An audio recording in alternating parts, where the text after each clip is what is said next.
হাসির রাজা, জ্ঞানের রাজা, রসিক রাজা।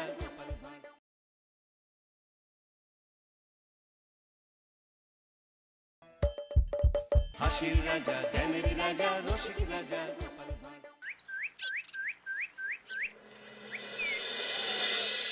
একই গিন্নি, এই কটা ভাতে কি পেট ভরবে?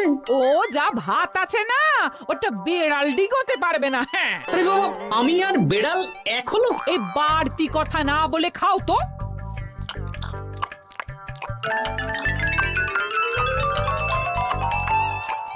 গিন্নি, পেটটা ভরেনি বুঝলে, তুমি আর এক হাঁড়ি ভাত বসাও। আমার জন্য 2 হাতা রাখা আছে, ওটাও খেয়ে নাও না। খাও, আমি আর ভাত বসাতে পারবো না। এখন উনুন ধরাও, আঁচ দাও, ভাত বসাও। আহ, আরে তোমারটা তুমি খেয়ে নাও না। তুমি তো জানো আমার এইটুকু খাবার পোষায় না। তারপর তুমি আজকে ওই ওলের ঝোলটা যা বানিয়েছিলে না, আহা। খাই খাই খাই খাই করে আমার জীবনটাও খেয়ে ফেললে গো। আরে বাবা, ভগবান এই পেট দিয়েছে কিসের জন্য? এত খাটাখাটনি, সবকিছুই তো এর জন্য নাকি? হ্যাঁ,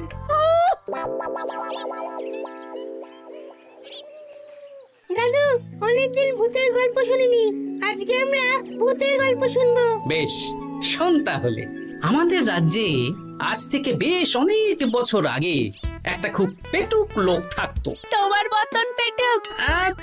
বলতে পারিস, কিন্তু ওর গিন্নি ওকে ভালো মতো খেতে দিত না। তাই একদিন না খেয়ে খেয়ে অক্কা পায় আর ভূত হয়ে এদিক সেদিক ঘুরতে থাকে। তারপর কি হলো দাদু? তারপর তো সে এক মজার ব্যাপার। ভূতকে ওর গিন্নি চোখে দেখতে পেত না, তাই সেই পেটুক ভূত কিছুদিন পর থেকে গিন্নির উপর হুজ্জুতি শুরু করলো। কিরকম হুজ্জুতি দাদু? গিন্নি যা রান্না করতো সব চুরি করে খেয়ে নিত। এই এসব উল্টো পাল্টা কথা বলে আমাকে ভয় দেখাতে পারবে না। হ্যাঁ, এই যে তোরা চটপট খেয়ে নে, নইলে তোদের দাদু আবার ভাগ বসাবে রে। খা। আচ্ছা দিদা। এই শোনো না, তুমি আমার জন্যেও আরো কয়েকটা বেগুনি ভাজো। হ্যাঁ, এই তো একটু আগে 4টে বেগুনি আর 1 বাটি মুড়ি দিলাম। হ্যাঁ, আরে সেগুলো তো পেটের কোন কোনায় হারিয়ে গেছে গিন্নি। তুমি ভাবো আমিও হারিয়ে গেছি? বেশি খিদে পেলে নিজে রান্না করে খাও। আর সে তুমি না থাকলে আমি রান্না করেই খেতাম। দিদা, দাদু কিন্তু তোমাকে চলে যেতে বললো। কি বললে? আমি চলে যাব?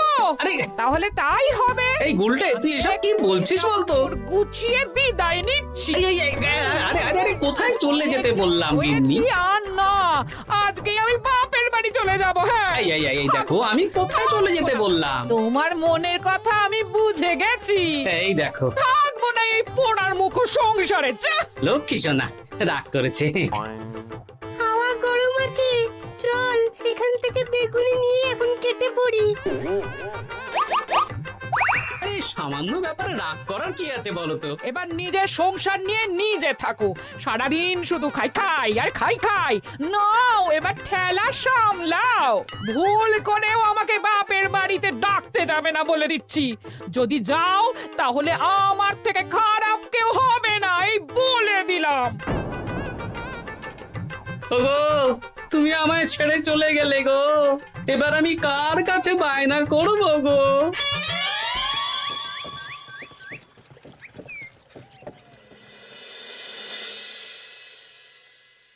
রে, তুই একা একা? জামাই কোথায়? তোমাদের জামাইকে ছেড়ে চলে এসেছি। এ মা, তুমি কি থাকতে দেবে না আমি চলে যাব? এসব আবার কি কথা বলছিস তুই? হ্যাঁ, এ তো তোরও বাড়ি। আমাদের ভাত ডাল জুটলে তোরও জুটবে। কি হয়েছে রে দিদি? দিন রাত খেটে খেটে কয়লার মতো পুড়ে যাচ্ছি, আর ওনার বায়না শেষ নেই। সারাদিন শুধু খাই খাই আর খাই খাই। এবার বুঝবে জামাই বাবু, হ্যাঁ, নিজে হাত পুড়িয়ে রান্না করার ঠেলা।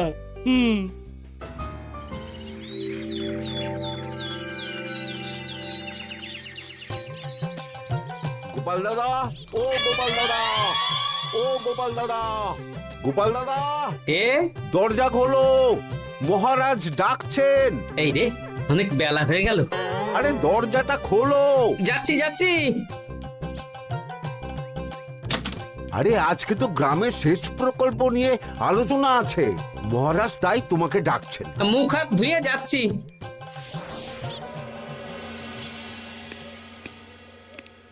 দেখুন মহারাজ দেখুন, এত বেলায় গোপাল এলো, তাও নিজে আসেনি, ডেকে নিয়ে আসতে হলো। সত্যি গোপাল, আজকে এত জরুরি একটা আলোচনা সভা, কোথায় তুমি তাড়াতাড়ি আসবে? তা না করে গোপাল বাড়াবাড়ি করে ফেললো। গোপাল, এই আমি শেষবারের মতন বলে দিচ্ছি, ফের যদি এরকম রাজসভায় দেরি করে আসতে দেখি তাহলে কিন্তু কড়া ব্যবস্থা নেব। আসলে মহারাজ, আমার গিন্নি গতকাল রাগ করে বাপের বাড়ি চলে গেছে, তাই বেশ হয়েছে। আচ্ছা, যে জন্য আজকের আলোচনা সভা ডাকা হয়েছে সেটা হলো আমাদের রাজ্যের দক্ষিণে একটা সেচের জন্য পুকুর খনন করা হচ্ছে। এ তো খুব ভালো কথা মহারাজ। দক্ষিণের চাষি ভাইরা অনেক দিন ধরে জলের সমস্যায় ভুগছিল, এবার একটা সুরাহা হবে। কিন্তু এটার জন্য তোমাদের বেতন কয়েক মাস কম পাবে তোমরা। একি কেন মহারাজ? তোমার তো এখন একজনের সংসার গোপাল, তোমার আবার চিন্তা কিসে? তাহলেও সেচের জন্য পুকুর খোঁড়া হবে, তার সাথে আমাদের বেতনের কি সম্পর্ক? কারণ ভাড়ারের অবস্থা খুব একটা ভালো নয়, তাই আগামী 3 মাস তোমাদের বেতন 5 মোহর করে কম দেওয়া হবে। হ্যাঁ? হ্যাঁ নয় হ্যাঁ, আর ওই 3 মাসের কেটে নেওয়া বেতন চতুর্থ মাসের বেতনের সঙ্গে যোগ করে দেওয়া হবে।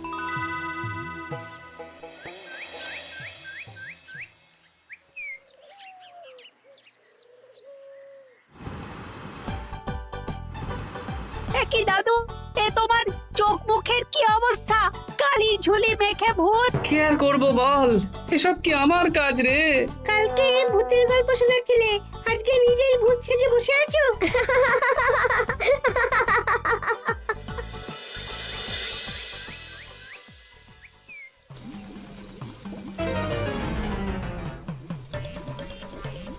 এই রে, ভাতগুলো পড়ে গেছে। দূর দূর দূর, এভাবে হয় নাকি? না, এবার থেকে ভোজনালয় থেকেই খাবার খেতে হবে। একার জন্য কে আবার রান্না করে? দূর দূর। কি গোপাল দাদা, তুমিও আমার মতন ভোজনালয়ে খাচ্ছ? আমার না হয় বাড়িতে রান্না করার কেউ নেই। আমারও নেই, যে ছিল সে ছেড়ে চলে গেছে। ভাই, আর একটু ভাত দেবে? গোপাল দাদা, ভাত আর হবে না গো, আরো কয়েকজন দৈনিক খদ্দের আসবে, তাদের জন্য রেখে দিয়েছি। তাহলে কি আর করা যাবে? একটু একটু ওই তরকারি একটা শাল পাতায় মুড়ে দে, বাড়িতে গিয়ে মুড়ি দিয়ে খাবো। আচ্ছা, তা দিচ্ছি। তুমি খাওয়া হয়ে গেলে হাত মুখ ধুয়ে নাও। আচ্ছা গোপাল দাদা, গিন্নিমা চলিয়ে গেল কেন? সে তোর গিন্নিমাকে গিয়ে জিজ্ঞেস কর। সে তো জিজ্ঞেস করতেই হবে, তোমার মতো একটা ভালো মানুষকে ছেড়ে চলিয়ে গেছে।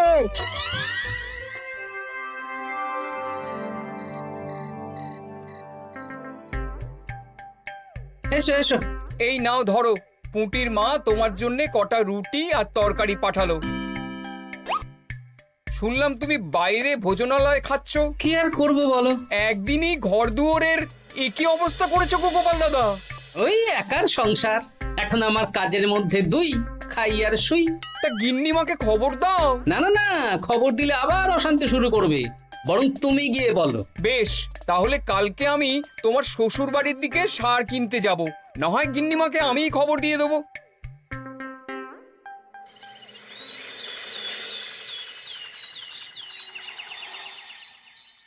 বাড়ি ঘর অগোছালো, তাতে আমি কি করতে পারি? এখন আমি আর ওই বাড়িতে থাকি না। হ্যাঁ, শুধু তাই না, গোপাল দাদা বাইরে ভোজনালয়ে তেল মশলা দেওয়া উল্টো পাল্টা খাবার খাচ্ছে গো। থাক, আমাকে এসব কথা শোনাতে আসবে না পুটির বাবা। আমার খাটতে খাটতে জীবনটা কয়লা হয়ে গেছে, কয়লা। ওনার বায়নার শেষ নেই। হ্যাঁ,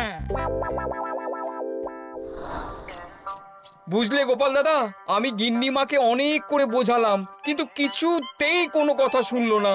বেশ, শুনতে হবে না। এরকম বললে হয় নাকি? চারিদিকে ঘর দুয়ার অগোছালো, খাবারের থালা বাসন এদিক ওদিক ছড়িয়ে ছিটিয়ে আছে। ওরে বাবারে, ইঁদুরেও আস্তানা করেছে। যা হচ্ছে হোক।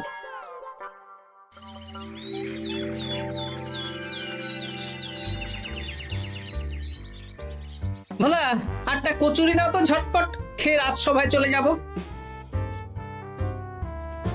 এই নাও। ও গোপাল দাদা, শুনলাম নাকি গিন্নিমা বাড়ি ছেড়ে চলে গেছেন? হ্যাঁ, ঠিকই শুনেছো। তাই বাইরের খাবার খেয়ে কতদিন কাটাবে? এভাবে তো তোমার শরীর খারাপ করবে। ওই শরীরের নাম মহাশয়, যা সবে তাই সয়। রান্না বান্না করছো বাড়িতে? না, রান্না করার লোক নেই, আর আমার দ্বারা ওসব কালিঝুলি মাখাও সম্ভব না। দেখো গোপাল দাদা, এই রোজ রোজ বাইরের খাবার খাওয়া ভালো নয়। ভাবছি আরেকটা বিয়ে করব। হ্যাঁ, বলো কি? গিন্নিমা জানলে তো? জানলে জানুক, ও তো এখন আর আমার কেউ নয়। গোপাল দাদা আরেকটা বিয়ে করবে? না না না না না, গিন্নিমাকে বলতেই হবে ব্যাপারটা।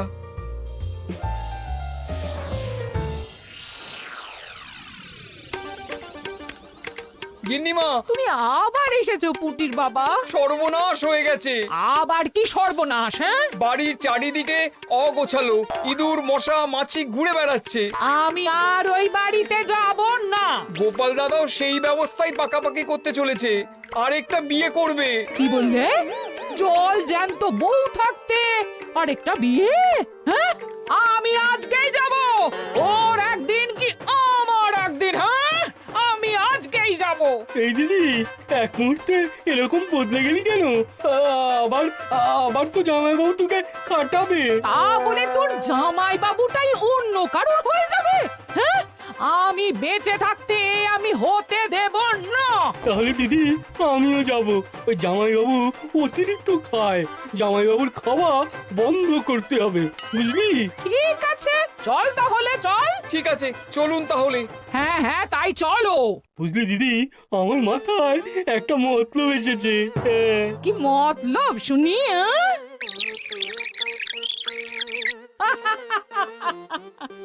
এই বেশ তো বেশ, এতে যদি তোর জামাই বাবুর অতিরিক্ত খাওয়া কমে তাহলে তো ভালোই কথা। হ্যাঁ, কিন্তু খুব সাবধান, গোপাল দাদার নজর কিন্তু বাজ পাখির নজর।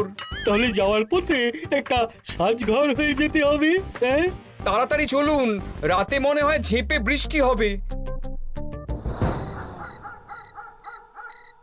কই গো, বলি কোথায় গেলে?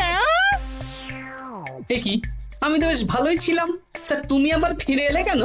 আমি বেঁচে থাকতে তুমি আবার বিয়ে করবে? ওসব চলবে না। আমি এক সাধক বাবাকে নিয়ে এসেছি, তোমার সব ভীমরতি ইনি ছড়িয়ে দেবেন। হ্যাঁ, আজকে থেকে তোমার অতিরিক্ত খাওয়া দাওয়া বন্ধ করার দায়িত্ব এনার। যা বাবা,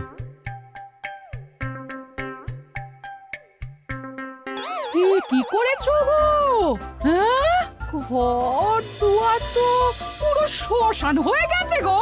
এখন আবার তোমার ঘর তুমি পরিষ্কার করো। সে করছি, তুমি যাও বাজার করে নিয়ে এসো। ভোলার দোকান থেকে বেশি করে ছানা আনবে, আর রাতে ছানার বড়া করে তরকারি বানাবো। হ্যাঁ, আহা, কতদিন খাইনি, এক্ষুনি যাচ্ছি। উহ, তাড়াতাড়ি যাও, তাড়াতাড়ি যাও। মেঘ ডাকছে, রাতে বৃষ্টি হবে। আমি এই ঘর গুছিয়ে রান্না বসাচ্ছি গো। বলো কি গোপাল দাদা, গিন্নিমা ফিরে এসেছেন? হ্যাঁ, সকালে তোমার দোকানে বলেছিলাম না বিয়ে করব, সেটা নিশ্চয়ই কেউ শুনে গিন্নির কানে দিয়েছে। ব্যাস, ঘরের বউ ঘরে চলে এলো। সকালে যখন তোমাকে আমি ওই কচুরি দিচ্ছিলাম, তখন তো ওই পুটির বাবাকে দোকানের সামনে দিয়ে হেঁটে যেতে দেখেছিলাম। তাহলে পুঁটির বাবাই খবর দিয়েছে, ভালোই হয়েছে। যাই হোক, আমাকে ওই 500 গ্রাম মতো ছানা দাও তো, গিন্নি ছানার বড়া দিয়ে তরকারি করবে। ভালো তো, ভালো তো, তোমরা ওই কর্তা গিন্নি একসাথে খাবে। আবার কোন সাধককে নিয়ে এসেছে যে আবার খাবার খাওয়া নিয়ন্ত্রণ করবে? দেখো কি করে তোমাকে সামলায়। এই নাও।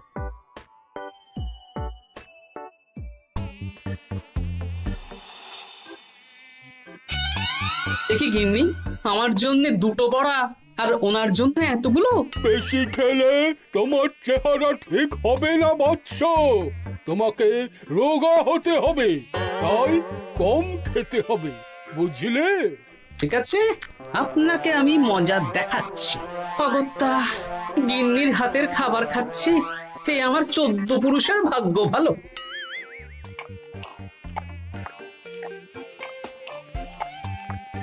বাবা, আপনাকে আরেকটু তরকারি দিই বাবা? দে মা, দে। আমাকে দাও। একদম না, বলেছি না তোকে রোগা হতে হবে। হ্যাঁ, কি মশা রে তোদের বাড়িতে। আরে রে নকল গুফ, মশা যাওয়ার আগে আপনাকে আমি তাড়াবো। এই কদিন চারদিকে সব ছড়িয়ে ছিটিয়ে নোংরা করেছে, মশা মাছি এত তাড়াতাড়ি যাবে না। হ্যাঁ, আমার খাওয়া হয়ে গেছে, আমি উঠলাম।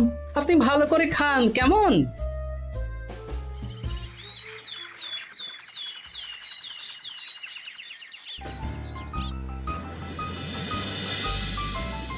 বিজ্ঞানী, আরে গোপাল যে, কি ব্যাপার? একটা সাহায্য চাই বিজ্ঞানী। বলো বলো, আমি কি করতে পারি? কয়েক টুকরো বরফ বানিয়ে দিতে পারবে? তা পারবো, কিন্তু এখন হবে না।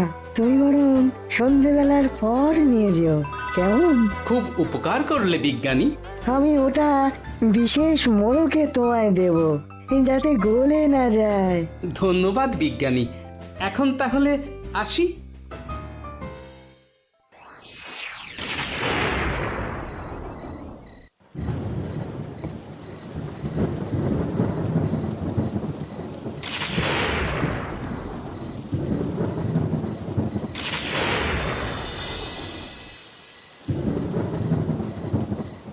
ভালো করেছিস বাবা, যা মশার উৎপাত, মশারি ছাড়া ঘুমোনো যাবে না। কথায় আছে সেবাই পরম ধর্ম, তাই একটু ধর্মকর্ম করছি আর কি। আপনি ঘুমিয়ে পড়ুন, আমরা ওই ঘরে গেলাম। হ্যাঁ, সব দরজা জানলা ভালো করে বন্ধ করে দিয়েছ তো? ঝেপে বৃষ্টি নেমেছে। হ্যাঁ হ্যাঁ, কোনো চিন্তা নেই, তুমি ঘুমো। আজকে অনেক খাটনি হয়েছে গো। হ্যাঁ,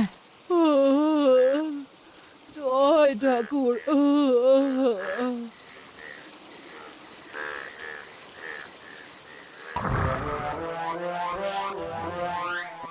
এই তো গিন্নিও ঘুমিয়েছে, এবার আসল কাজ শুরু হবে।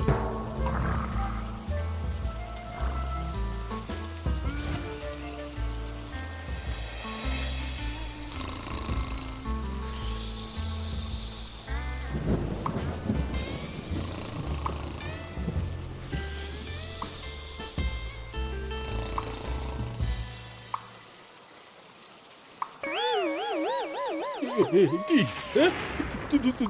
জল পড়ছে কেন? চাল ফুটো হয়ে গেল নাকি?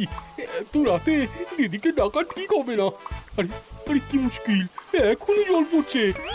আরে দূর দূর।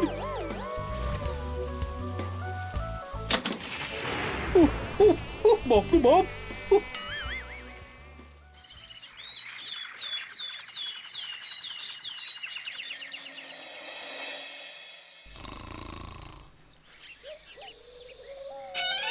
সুপ্রভাত।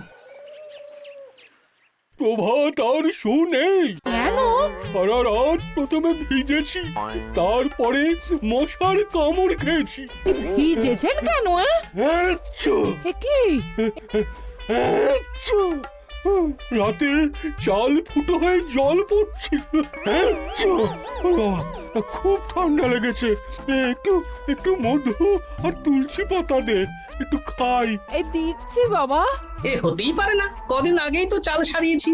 ঘরের মধ্যে তাহলে জল এলো কি করে? ঠিক যেভাবে আপনার নাকের নিচে নকল গোঁফ এসেছে শ্যালক বাবু, ঠিক সেইভাবেই। এই রে, হয়ে গেল।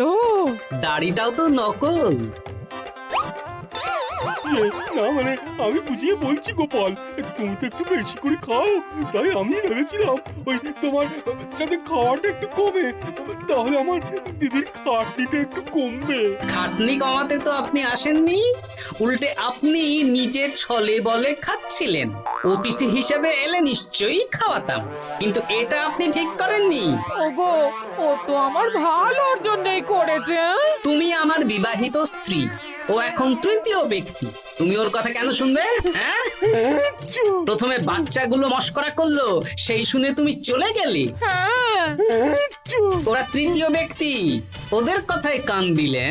তারপর পুঁটির বাবার কথা শুনে বিশ্বাস করলে আমি সত্যি বিয়ে করছি। হ্যাঁ, সেই জন্যেই তো চলে এলাম। হ্যাঁ, এখানে পুঁটির বাবাও তৃতীয় ব্যক্তি, আর তারপর শ্যালক বাবুর কথায় আমাকে কম খেতে দিচ্ছ, আর উনিও তৃতীয় ব্যক্তি। ইয়ে, না মানে? হ্যাঁ মানে না মানে কিছু না। যখনই সংসারে স্বামী স্ত্রীর মাঝে তৃতীয় ব্যক্তি প্রবেশ করবে তখনই অশান্তি হবে। নিজেদের সমস্যা আমরা নিজেরাই ঠিক করে নেব। আচ্ছা গো, আচ্ছা ঠিক আছে, আর কোনো বাইরের লোকের কথা শুনবো না। এবার বলো তো, ছাদ থেকে জল পড়ার ব্যাপারটা কি? ওটা তো কাল রাতে মশারির উপরে বরফ রেখেছিলাম, আর সারা রাত ধরে বরফের জল শ্যালক বাবুর গায়ে পড়েছে। ছাদ ঠিকই আছে গিন্নি। হ্যাঁ নয় হ্যাঁ, কাল যখন খাবার খাওয়ার সময় দেখলাম আপনার গোঁফ খুলে যাচ্ছিল, আপনি ঠিক করলেন, তখনই একটা সন্দেহ হয়। ওরে ওরে গোপাল, আমি আর তোমাদের কর্তা গিন্নির মাঝে থাকবো না। আমি পালাই, আমি পালাই।